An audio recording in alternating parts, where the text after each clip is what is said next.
So I'm at 44 Clarence Avenue in Clapham, near the Clapham Park Estate. This is a building that Waite's built, and it's a timber frame building. The floors apparently are moving, and it's going to have to be completely redone inside and out. The cladding is questionable. There's been a fire here recently. There's a lot of work going on here, and I'm standing here with Stephanie, who's a local resident.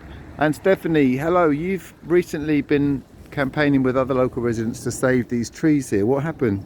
Yes, that's right. So recently Lambeth wanted to remove about 11 mature trees from this site, and myself and some other residents petitioned to save them. Fortunately, they removed the application and the trees are staying, which is great. However, we're still really concerned about the continued removal of trees on Clarence Avenue and on the Clapham Park Estate. Yes, because you were just saying that when this building was built over a decade ago, there were a large group of mature trees that were cut down at the time, and these trees you've recently saved. But I know that some 40 mature trees have been cut down on Clapham Park Estate, I think in the last year, with all the other work that's going on. I can see there are birds, there are crows and other birds nesting in these trees here. There's a real worry about loss of biodiversity, I can tell. We hear a lot of stuff from Lambeth Council about biodiversity, but we know that more trees are being lost at the moment than are being planted. What sort of response did you get from your local councillors when you were initially really worried about these trees going? What was it like? So it was actually quite hard to get a response initially. I didn't get a reply to any of my emails apart from the local MP, who was great. But we really had to come together and push. So lots of residents were putting out information, leaflets, circulating videos to draw as much attention to this as we could. And then from there, we were able to pass that information on to the councillors. So really it was down to local residents who were concerned. So I know there was a letter recently from your local Clapham Park councillors saying that they were doing work behind the scenes.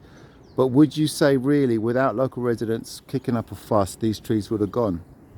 Definitely not. I mean, there were no applications against the trees being removed until I actually found the planning permission document on a tree. It was just on one tree. It wasn't, circulated. So then, from that, we were able to petition against it. But the trees would have gone, and I think they would have already started work on this building if we hadn't have come together.